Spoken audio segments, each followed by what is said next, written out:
گھر سے بائک لے کر مدرسے جانا، یا سفر کر کے ٹرین سے کسی علاقے میں جانا، یا ہوائی جہاز سے اڑ کر کسی شہر میں جانا، اور اس طرح سے ہجرت کرنا کسی مقصد کے تحت، یعنی تعلیم کی خاطر، تبلیغ کی خاطر، یہ ہجرت سب سے افضل نہیں ہے، یہ جانا سب سے افضل نہیں ہے۔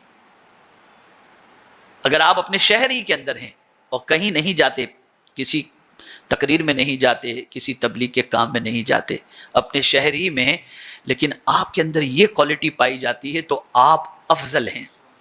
آقا کریم صلی اللہ علیہ وسلم سے صحابہ نے پوچھا ای الہجرت افضل یا رسول اللہ صلی اللہ علیہ وسلم، کون سی ہجرت سب سے افضل ہے؟ تو میرے آقا صلی اللہ علیہ وسلم نے فرمایا ہجرت کیا، ایک جگہ سے دوسری جگہ جانا، منتقل، یہ ہجرت ہے۔ تو کون سی ہجرت سب سے افضل ہے؟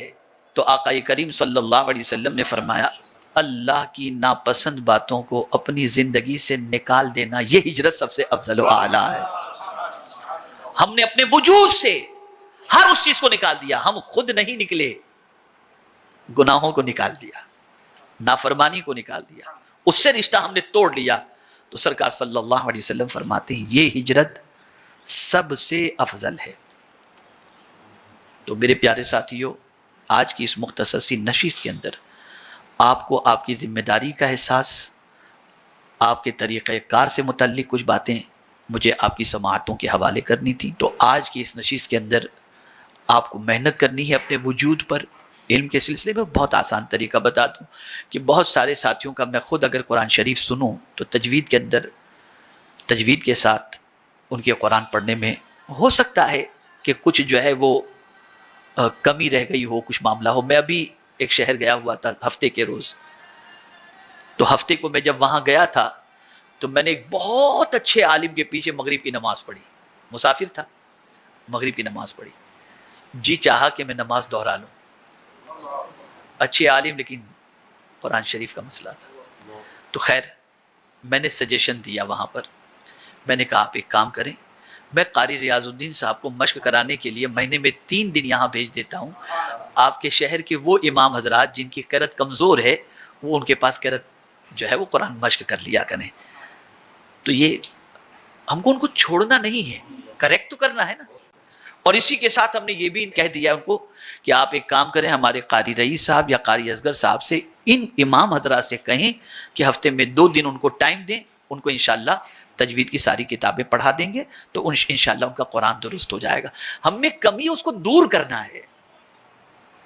تو آپ میں بھی اگر کسی کے اندر کوئی کمی ہے تو یہ نہیں کہ یار ابھی میں اس عمر میں سیکھنے کے لیے جاؤں اور میں اگر لوگوں کو پتا چلا تو کیا ہوگا، نہیں، یہ شیطانی وسوسہ ہے، یہ شیطانی وسوسہ ہے۔ ایک چیز بتاؤں آپ کو، صحابہ نے کب قرآن سیکھا؟ صحابہ نے کب قرآن سیکھا؟ کس عمر میں سیکھا صحابہ نے قرآن؟ حضور صلی اللہ علیہ وسلم پر ایمان لانے والے صدیق اکبر ہی کو دیکھ لیجئے رضی اللہ تعالیٰ عنہ، جس عمر میں وہ آغوش اسلام میں قدم رکھے ہیں تو قرآن کے نزول کا ابتدائی دور چل رہا تھا، تو کیا ان کو پہلے سے قرآن آتا تھا؟ سیکھا انہوں نے قرآن، اس کے اسرار و رموز سیکھے۔ حضرت سلمان فارسی رضی اللہ تعالیٰ عنہ ضعیف ہو چکے تھے، 60 سال کے قریب کی عمر تھی، قرآن سیکھا حضور سے انہوں نے۔ سیکھنے میں کیا شرم کی بات ہے؟ اور اسی لیے نماز کے سلسلے میں تو یہ معاملہ ہے کہ عاقل بالغ مسلمان اس پر نماز فرض ہے، بالغ پر فرض ہے، لیکن یا رسول اللہ آپ کی عظمتوں پر قربان کہ علم کو حاصل کرنے کے لیے عمر کی حضور نے قید اٹھا دی اور فرمایا ماں کی گود سے لے کر قبر کی گود تک علم حاصل کرو۔ وجہ یہی ہے کہ اگر بڑھاپے میں تم اسلام قبول کرتے ہو تو بولو گے اب تو میری عمر علم حاصل کرنے کی نکل گئی، نہیں، تم قبر کی گود تک بھی پہنچو تب تک بھی تم علم حاصل کرتے رہو۔ تو شرم محسوس نہ کریں، ہمیں اپنی آخرت کا سامان کرنا ہے جہاں کوئی کسی کے کام آنے والا نہیں۔ تو ہم میں جو کمیاں ہیں ان کمیوں کو ہمارے علماء سے پوچھ کر کے دور کریں اور اپنے آپ کو بہترین بنانے کی کوشش کریں۔ اور خبردار خبردار خبردار، تنخواہ کی نیت سے کسی کو نہ پڑھائیں، آخرت کی نجات کی نیت سے پڑھائیں۔ جہاں تنخواہ پیش نظر رہے گی تو آپ بھی بدلتے جائیں گے، دوسرے بھی بدلتے جائیں گے اور معاملہ بدلتا چلا جائے گا۔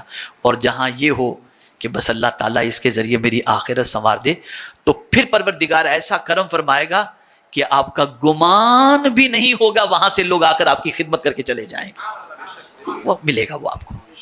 لیکن آپ یہ نیت کر کے اس پر قدم بڑھا کر کے دیکھو، اور میں امید کرتا ہوں کہ الحمدللہ سنی دعوت اسلامی کے پرچم تلے آپ کوشش کریں گے انشاءاللہ العظیم کہ مختلف علاقوں کے اندر کوالٹی مینٹین کرنے کی. اور میں یہ خوشخبری بھی آپ کو سنا دوں، خاص طور پر ابھی ہم یہ گجرات صوبے کے لیے ہم یہ وہ کر رہے ہیں، اعلان کر رہے ہیں کہ جتنے بھی، چونکہ مکاتب جو چل رہے ہیں وہ الگ الگ علاقوں میں الگ الگ نام سے چلتے ہیں، لیکن ہر جگہ پر سنی دعوت اسلامی کے تحت چلنے والے مکتب کے نام کے آگے اسلامیات، اور اب نئے جو بھی مکاتب قائم کیے جائیں گے وہ اسلامیات کے نام ہی سے قائم کیے جائیں گے، تاکہ پتہ چلے کہ اسلامیات یہ سنی دعوت اسلامی کا مکتبہ ہے. ٹھیک ہے نا؟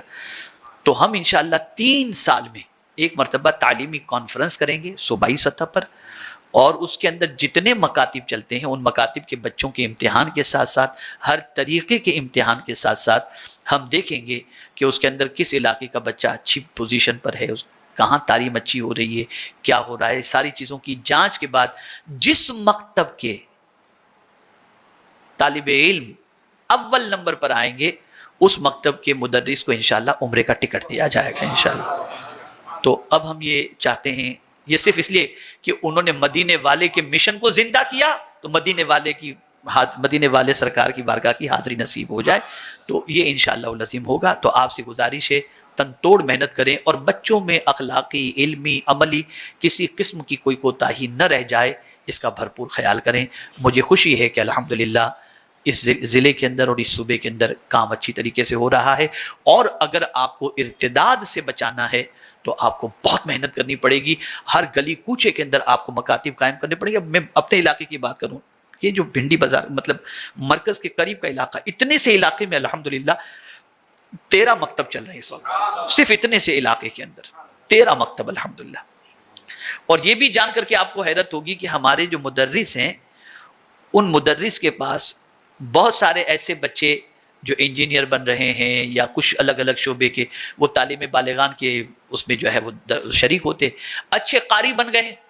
تو اب وہ جاب سے آتے ہیں تو 5-6 بجے آ جاتے ہیں، تو پھر ان کو مغرب کے بعد سے مکتب ان کے حوالے کر دیا جائے. اب وہ پڑھے ہوئے بچے خود پڑھانے والے بن گئے، ماشاءاللہ پڑھانے والے بن گئے. آپ تیار کیجئے، محنت کیجئے، اور الحمدللہ نصاب تیار ہو رہا ہے، وہ بھی عنقریب آپ کی خدمت میں پیش کر دیا جائے گا. بس آپ کوشش کریں اور نتیجہ اللہ پر چھوڑ دیں، وہ بہتر ہی کرے گا انشاءاللہ العظیم.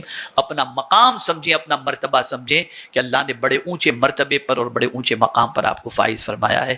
اللہ رب العزت جل جلالہ، آقا کریم رؤوف الرحیم علیہ التحیۃ والتسلیم کے صدقہ و طفیل مجھے آپ کو سب کو ان خوبیوں سے آراستہ فرمائے جو ایک معلم کے اندر ہونی چاہیے، اور ان خامیوں کو دور فرمائے جو ایک معلم میں نہیں ہونی چاہیے. ہمیں صحیح معنوں میں پروردگار معلم بنائے، دین کا داعی بنائے، مصطفیٰ پیارے صلی اللہ تعالی علیہ وسلم کی سنتوں کا عامل بنائے. وما علینا الا البلاغ المبین. وصلی اللہ تعالی علی خیر خلقہ ونور عرشہ سیدنا و مولانا محمد و آلہ و صحابہ اجمعین برحمتک یا ارحم